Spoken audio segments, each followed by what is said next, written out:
સુરત મહાનગરપાલિકા ચૂંટણી પહેલા રાજકીય તણાવ ચરમસીમાએ પહોંચ્યો છે। કોંગ્રેસ બાદ હવે આમ આદમી પાર્ટીએ પણ સુરત પોલીસ પર ગંભીર આક્ષેપો કર્યા છે। આપના ધારાસભ્ય ગોપાલ ઇટાલિયાએ પોલીસ પર આકરા પ્રહાર કરતા અનેક સવાલ ઉભા કર્યા છે।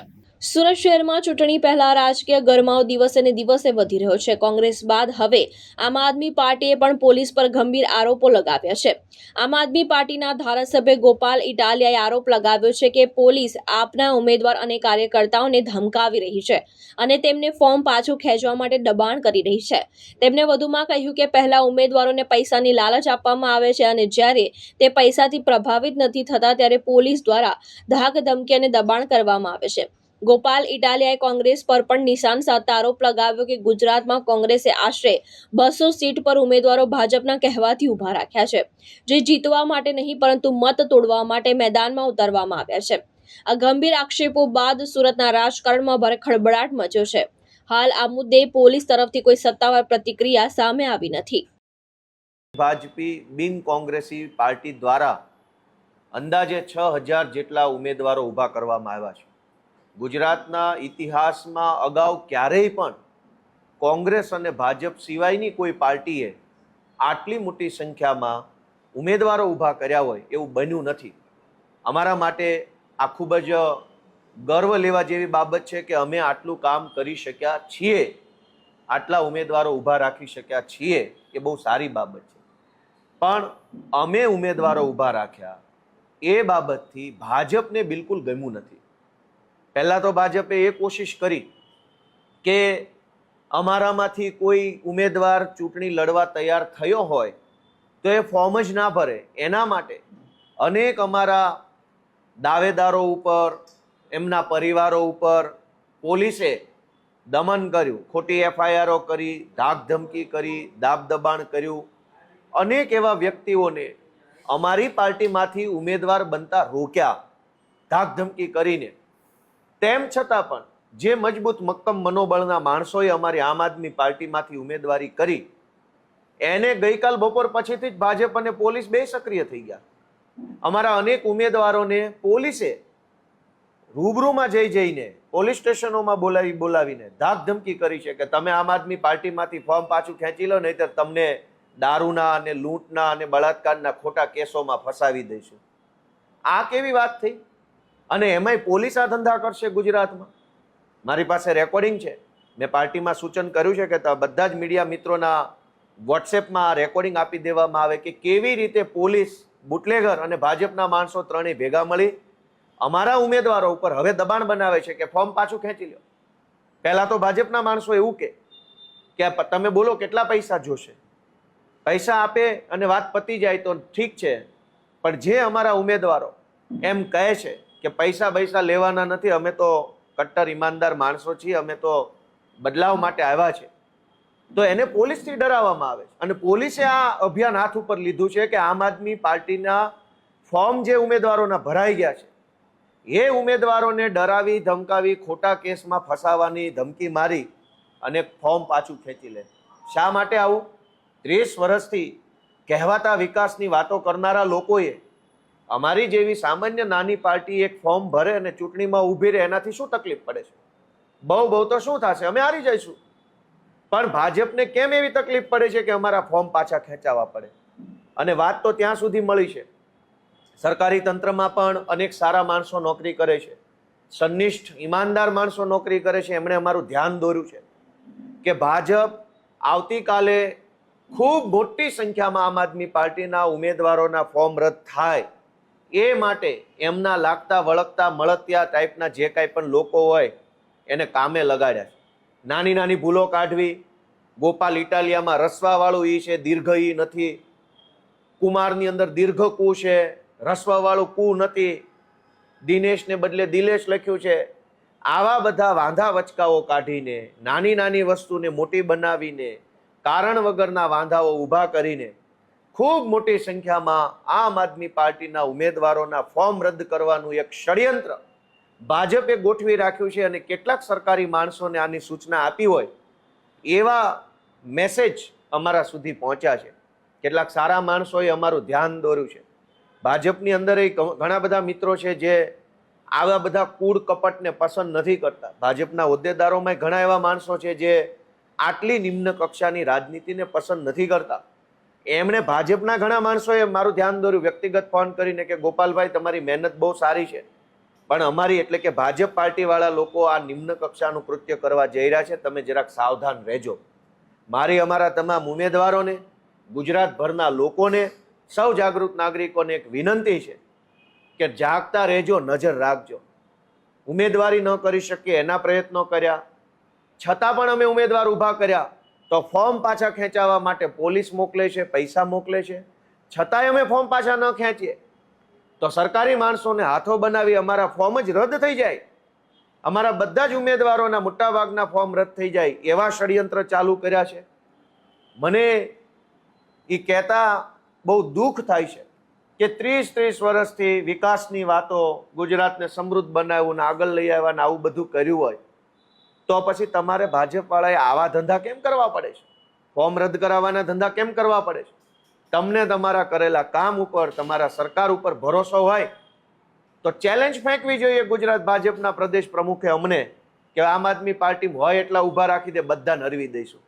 એવી ચેલેન્જ નથી મારતા, પણ અમારા માણસોને ફોર્મ ન ભરાય, ફોર્મ કાચા ખેંચી લે એના માટે ધમકી મારે છે. મેં અમારા એક ઉમેદવારનો ઓડિયો કે કેવી રીતે પોલીસે, ભાજપે અને કોંગ્રેસના માણસો પણ આમાં સામેલ છે, કેવી રીતે આ આખું ષડયંત્ર છે એનો એક ઓડિયો મેં બધા મીડિયા મિત્રોના ગ્રુપમાં મોકલ્યો છે. મારી અમારા સૌ આમ આદમી પાર્ટીના કાર્યકર્તાઓને વિનંતી છે કે ભાઈઓ, બહેનો, અમારા યુવાનો, હજર બમ રહેજો. લડાઈ ખૂબ લાંબી છે, ખૂબ મોટી લડાઈ છે, કોઈનાથી ડરવાનું નથી. ગમે એવો મોટો તોપ હોય, ધુરંધર હોય, પણ ઈમાનદારીથી સામે પડીશું તો ગમે એવી તોપ હશે તો એ પાણીમાં બેસી જશે ને ઈમાનદારી જીતશે. આવતીકાલે કોઈ પણ સરકારી માણસો કે ભાજપના માણસો કે ગુંડાઓ કે લફંગાઓ કે પોલીસ જો ડરાવવા ધમકાવવાની કોશિશ કરે તો તાત્કાલિક એનો વિડીયો બનાવી, ઓડિયો રેકોર્ડ કરીને સોશિયલ મીડિયામાં મૂકી દેવું, જેથી કરીને લોકોને ધ્યાનમાં આવે કે કેવા પ્રકારની તાનાશાહી ગુજરાતમાં થઈ રહી છે. બસ આ વાત સાથે હું ગુજરાતભરની જનતાને એક વિનંતી કરું છું કે આમ આદમી પાર્ટીને તમારા આશીર્વાદની જરૂર છે. 30 વર્ષથી ગુજરાતની સરકારમાં બેસીને તાનાશાહી કરનારા લોકો અમારા જેવા નાના નાના જુવાનિયાઓથી ડરે છે, અમને દબાવવાની કોશિશ કરે છે. પણ જો ગુજરાતની મહાન જનતાના આશીર્વાદ અમારી સાથે હશે, તમારી લાગણી અને તમારો પ્રેમ અમને મળશે તો અમે આ ગુજરાત માટે, આ સુરત માટે, આ અમદાવાદ, રાજકોટ જેવા શહેરો માટે ઘણું સારું કામ કરી શકીશું. ગુજરાતની જનતા અમને આશીર્વાદ આપે એવી પ્રાર્થના. ગોપાલભાઈ, તમે કીધું ભાજપ અને પોલીસની સાથે સાથે કોંગ્રેસ પણ સંડોવાયેલી છે. કોંગ્રેસનો કયા પ્રકારનો રોલ? કોંગ્રેસની ભૂમિકા એ છે, હું તમને વિસાવદર વિધાનસભાનો દાખલો આપું કે અનેક જગ્યાએ કોંગ્રેસ પાસે ઉમેદવારો જ નહોતા, ભાજપે ઉમેદવારો ઊભા રાખ્યા છે. ભાજપે કોંગ્રેસ વાળાને ફોન કર્યા, કોંગ્રેસના ઉમેદવારને પૈસા આપ્યા, ફોર્મ ભરાયું. એવું વિસાવદરનો જ દાખલો છે મારી પાસે. હું તમને 5 નામ આપી શકું. અહીં કતારગામમાં શું થયું? ભાજપના એક કોર્પોરેટરે કોંગ્રેસમાંથી ઉમેદવારો ઊભા રાખ્યા છે અહીં કતારગામમાં. હું જે ઓડિયો રેકોર્ડિંગ મેં તમને બધાને આપ્યું છે એમાં પણ એ મુદ્દો છે કે કોંગ્રેસ પાસે ઈ સીટ ઉપર ઉમેદવાર જ નહોતા. ભાજપ વાળાએ કોંગ્રેસમાંથી ઉમેદવાર ઊભો કર્યો, કીધું કે મત તોડવા માટે ઊભા રહ્યો. ગુજરાતની લગભગ નહીં તો 200 એવી સીટો છે કે જ્યાં કોંગ્રેસને ભાજપમાંથી ઉમેદવારો આવ્યા અને ભાજપના પૈસા ભાજપના, ઉમેદવાર ભાજપનો, ટિકિટ કોંગ્રેસની અને ચૂંટણીમાં મત તોડવા માટે ઊભું રહેવાનું. આવી રીતે પોલીસ, ભાજપ, કોંગ્રેસ ત્રણેય ષડયંત્ર કરી અને અમારી જેવી નાનકડી એવી આમ આદમી પાર્ટીની સામે પડ્યા છે. મને તો એ વાતની ખુશી થાય છે કે પોતાની જાતને વિશ્વની સૌથી મોટી પાર્ટી ગણનારા લોકો અમારી જેવા નાના માણસોથી આટલા ડરે છે. એ વાતની મજા અલગ લેવલની છે. Thank you. થઈ ગયું? Okay, thank you. તમારે બધાને ઓડિયો મળી જાય. આજે આ પ્રેસ કોન્ફરન્સમાં ઉપસ્થિત સૌ મીડિયા સાથી મિત્રોનો આભાર અને સ્વાગત. ગઈકાલે સ્થાનિક સ્વરાજ્યની ચૂંટણીમાં ઉમેદવારી કરવાનો છેલ્લો દિવસ હતો અને મને કહેતા ખૂબ ખુશી થાય છે કે આમ આદમી પાર્ટી દ્વારા ગુજરાતના ઇતિહાસમાં પહેલી વખત બિન ભાજપી, બિન કોંગ્રેસી પાર્ટી દ્વારા અંદાજે 6000 જેટલા ઉમેદવારો ઊભા કરવામાં આવ્યા છે. ગુજરાતના ઇતિહાસમાં અગાઉ ક્યારેય પણ કોંગ્રેસ અને ભાજપ સિવાયની કોઈ પાર્ટીએ આટલી મોટી સંખ્યામાં ઉમેદવારો ઊભા કર્યા હોય એવું બન્યું નથી. અમારા માટે આ ખૂબ જ ગર્વ લેવા જેવી બાબત છે કે અમે આટલું કામ કરી શક્યા છીએ, આટલા ઉમેદવારો ઊભા રાખી શક્યા છીએ, એ બહુ સારી બાબત છે. પણ અમે ઉમેદવારો ઊભા રાખ્યા એ બાબતથી ભાજપને બિલકુલ ગમ્યું નથી. પહેલા તો ભાજપે એ કોશિશ કરી કે અમારામાંથી કોઈ ઉમેદવાર ચૂંટણી લડવા તૈયાર થયો હોય તો એ ફોર્મ જ ના ભરે. એના માટે અનેક અમારા દાવેદારો ઉપર, એમના પરિવારો ઉપર પોલીસે દમન કર્યું, ખોટી એફઆઈઆરો કરી, ધાક ધમકી કરી, દાબ દબાણ કર્યું. અનેક એવા વ્યક્તિઓને અમારી પાર્ટીમાંથી ઉમેદવાર બનતા રોક્યા ધાક ધમકી કરીને. તેમ છતાં પણ જે મજબૂત મક્કમ મનોબળના માણસોએ અમારી આમ આદમી પાર્ટીમાંથી ઉમેદવારી કરી એને ગઈકાલ બપોર પછીથી જ ભાજપ અને પોલીસ બે સક્રિય થઈ ગયા. અમારા અનેક ઉમેદવારોને પોલીસે રૂબરૂમાં જઈને પોલીસ સ્ટેશનોમાં બોલાવીને ધાક ધમકી કરી છે કે તમે આમ આદમી પાર્ટીમાંથી ફોર્મ પાછું ખેંચી લો, નહીં તો તમને દારૂના અને લૂંટના અને બળાત્કારના ખોટા કેસોમાં ફસાવી દઈશું. આ કેવી વાત થઈ? અને એમાંય પોલીસ આ ધંધા કરશે ગુજરાતમાં? મારી પાસે રેકોર્ડિંગ છે. મેં પાર્ટીમાં સૂચન કર્યું છે કે બધા જ મીડિયા મિત્રોના વોટ્સએપમાં રેકોર્ડિંગ આપી દેવામાં આવે કે કેવી રીતે પોલીસ, બુટલેગર અને ભાજપના માણસો ત્રણેય ભેગા મળી અમારા ઉમેદવારો ઉપર હવે દબાણ બનાવે છે કે ફોર્મ પાછું ખેંચી લો. પહેલા તો ભાજપના માણસો એવું કે તમે બોલો કેટલા પૈસા જોશે, પૈસા આપે અને વાત પતી જાય તો ઠીક છે. પણ જે અમારા ઉમેદવારો એમ કહે છે કે પૈસા લેવાના નથી, અમે તો કટ્ટર ઈમાનદાર માણસો છીએ, અમે તો બદલાવ માટે આવ્યા છે, તો એને પોલીસથી ડરાવવામાં આવે. અને પોલીસે આ અભિયાન હાથ ઉપર લીધું છે કે આમ આદમી પાર્ટીના ફોર્મ જે ઉમેદવારોના ભરાઈ ગયા છે એ ઉમેદવારોને ડરાવી ધમકાવી ખોટા કેસમાં ફસાવાની ધમકી મારી અને ફોર્મ પાછું ખેંચી લે. શા માટે આવું? 30 વર્ષથી કહેવાતા વિકાસની વાતો કરનારા લોકોએ અમારી જેવી સામાન્ય નાની પાર્ટી એક ફોર્મ ભરે અને ચૂંટણીમાં ઊભી રહે, એનાથી શું તકલીફ પડે છે? બહુ તો શું થશે, અમે હારી જઈશું. પણ ભાજપને કેમ એવી તકલીફ પડે છે કે અમારા ફોર્મ પાછા ખેંચાવા પડે? અને વાત તો ત્યાં સુધી મળી છે, સરકારી તંત્રમાં પણ અનેક સારા માણસો નોકરી કરે છે, સંનિષ્ઠ ઈમાનદાર માણસો નોકરી કરે છે. એમણે અમારું ધ્યાન દોર્યું છે કે ભાજપ આવતીકાલે ખૂબ મોટી સંખ્યામાં આમ આદમી પાર્ટીના ઉમેદવારોના ફોર્મ રદ થાય એ માટે એમના લાગતા વળગતા મળતિયા ટાઈપના જે કાંઈ પણ લોકો હોય એને કામે લગાડ્યા છે. નાની ભૂલો કાઢવી. ગોપાલ ઇટાલિયામાં રસવા વાળું ઈ છે, દીર્ઘ ઈ નથી. કુમારની અંદર દીર્ઘ કુ છે, રસવા વાળું કુ નથી. દિનેશને બદલે દિલેશ લખ્યું છે. આવા બધા વાંધા વચકાઓ કાઢીને, નાની વસ્તુને મોટી બનાવીને, કારણ વગરના વાંધાઓ ઊભા કરીને ખૂબ મોટી સંખ્યામાં આમ આદમી પાર્ટીના ઉમેદવારોના ફોર્મ રદ કરવાનું એક ષડયંત્ર ભાજપે ગોઠવી રાખ્યું છે. અને કેટલાક સરકારી માણસોને આની સૂચના આપી હોય એવા મેસેજ અમારા સુધી પહોંચ્યા છે. કેટલાક સારા માણસોએ અમારું ધ્યાન દોર્યું છે.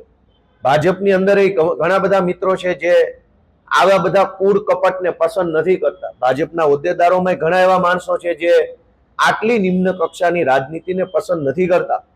એમણે ભાજપના ઘણા માણસોએ મારું ધ્યાન દોર્યું, વ્યક્તિગત ફોન કરીને કે ગોપાલભાઈ તમારી મહેનત બહુ સારી છે, પણ અમારી એટલે કે ભાજપ પાર્ટી વાળા લોકો આ નિમ્ન કક્ષાનું કૃત્ય કરવા જઈ રહ્યા છે, તમે જરાક સાવધાન રહેજો.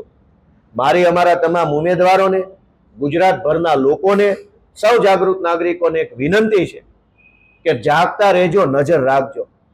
ઉમેદવારી ન કરી શકીએ એના પ્રયત્નો કર્યા છતાં પણ અમે ઉમેદવાર ઉભા કર્યા તો ફોર્મ પાછા ખેંચાવવા માટે પોલીસ મોકલે છે, પૈસા મોકલે છે, છતાંય અમે ફોર્મ પાછા ન ખેંચીએ તો સરકારી માણસોને હાથો બનાવી અમારા ફોર્મ જ રદ થઈ જાય, અમારા બધા જ ઉમેદવારોના મોટાભાગના ફોર્મ રદ થઈ જાય એવા ષડયંત્ર ચાલુ કર્યા છે. મને એ કહેતા બહુ દુઃખ થાય છે કે 30 વર્ષથી વિકાસની વાતો, ગુજરાતને સમૃદ્ધ બનાવ્યું ને આગળ લઈ આવ્યા ને આવું બધું કર્યું હોય તો પછી તમારે ભાજપ વાળાએ આવા ધંધા કેમ કરવા પડે છે? ફોર્મ રદ કરાવવાના ધંધા કેમ કરવા પડે છે? તમને તમારા કરેલા કામ ઉપર, તમારા સરકાર ઉપર ભરોસો હોય તો ચેલેન્જ ફેંકવી જોઈએ ગુજરાત ભાજપના પ્રદેશ પ્રમુખે અમને કે આમ આદમી પાર્ટી હોય એટલા ઊભા રાખી દે, બધા નરવી દઈશું.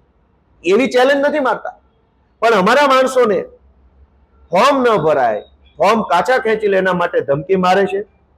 મેં અમારા એક ઉમેદવારનો ઓડિયો કે કેવી રીતે પોલીસે, ભાજપે અને કોંગ્રેસના માણસો પણ આમાં સામેલ છે, કેવી રીતે આ આખું ષડયંત્ર છે એનો એક ઓડિયો મેં બધા મીડિયા મિત્રોના ગ્રુપમાં મોકલ્યો છે.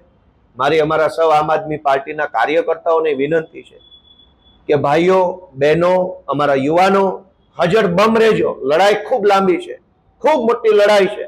કોઈનાથી ડરવાનું નથી. ગમે એવો મોટો તોપ હોય, ધુરંધર હોય, પણ ઈમાનદારીથી સામે પડીશું તો ગમે એવી તોપ હશે તો એ પાણીમાં બેસી જશે ને ઈમાનદારી જીતશે. આવતીકાલે કોઈ પણ સરકારી માણસો કે ભાજપના માણસો કે ગુંડાઓ કે લફંગાઓ કે પોલીસ જો ડરાવવા ધમકાવવાની કોશિશ કરે તો તાત્કાલિક એનો વિડીયો બનાવી, ઓડિયો રેકોર્ડ કરીને સોશિયલ મીડિયામાં મૂકી દેવું, જેથી કરીને લોકોને ધ્યાનમાં આવે કે કેવા પ્રકારની તાનાશાહી ગુજરાતમાં થઈ રહી છે. બસ આ વાત સાથે હું ગુજરાતભરની જનતાને એક વિનંતી કરું છું કે આમ આદમી પાર્ટીને તમારા આશીર્વાદની જરૂર છે. 30 વર્ષથી ગુજરાતની સરકારમાં બેસીને તાનાશાહી કરનારા લોકો અમારા જેવા નાના નાના જુવાનિયાઓથી ડરે છે, અમને દબાવવાની કોશિશ કરે છે. પણ જો ગુજરાતની મહાન જનતાના આશીર્વાદ અમારી સાથે હશે, તમારી લાગણી અને તમારો પ્રેમ અમને મળશે, તો અમે આ ગુજરાત માટે, આ સુરત માટે, આ અમદાવાદ, રાજકોટ જેવા શહેરો માટે ઘણું સારું કામ કરી શકીશું. ગુજરાતની જનતા અમને આશીર્વાદ આપે એવી પ્રાર્થના. હું તમને વિસાવદર વિધાનસભાનો દાખલો આપું કે અનેક જગ્યાએ કોંગ્રેસ પાસે ઉમેદવારો જ નહોતા, ભાજપે ઉમેદવારો ઉભા રાખ્યા છે. ભાજપે કોંગ્રેસ વાળાને ફોન કર્યા, કોંગ્રેસના ઉમેદવારને પૈસા આપ્યા, ફોર્મ ભરાયું. એવું વિસાવદરનો દાખલો છે મારી પાસે. હું તમને 5 નામ આપી શકું. અહીં કતારગામમાં શું થયું? ભાજપના એક કોર્પોરેટરે કોંગ્રેસમાંથી ઉમેદવારો ઉભા રાખ્યા છે અહીં કતારગામમાં. હું જે ઓડિયો રેકોર્ડિંગ મેં તમને બધાને આપ્યું છે એમાં પણ એ મુદ્દો છે કે કોંગ્રેસ પાસે ઈ સીટ ઉપર ઉમેદવાર જ નહોતા. ભાજપ વાળાએ કોંગ્રેસમાંથી ઉમેદવાર ઉભો કર્યો, કીધું કે મત તોડવા માટે ઉભા રહ્યો. ગુજરાતની લગભગ નહીં તો 200 એવી સીટો છે કે જ્યાં કોંગ્રેસને ભાજપમાંથી ઉમેદવારો આવ્યા અને ભાજપના પૈસા ભાજપના, ઉમેદવાર ભાજપનો, ટિકિટ કોંગ્રેસની અને ચૂંટણીમાં મત તોડવા માટે ઉભું રહેવાનું. આવી રીતે પોલીસ, ભાજપ, કોંગ્રેસ ત્રણેય ષડયંત્ર કરી અને અમારી જેવી નાનકડી એવી આમ આદમી પાર્ટીની સામે પડ્યા છે. મને તો એ વાતની ખુશી થાય છે કે પોતાની જાતને વિશ્વની સૌથી મોટી પાર્ટી ગણનારા લોકો અમારી જેવા નાના માણસોથી આટલા ડરે છે. એ વાતની મજા અલગ લેવલની છે. Thank you. ભાવેશ ઉપાધ્યાય, દ્રષ્ટિકોણ ન્યૂઝ, સુરત.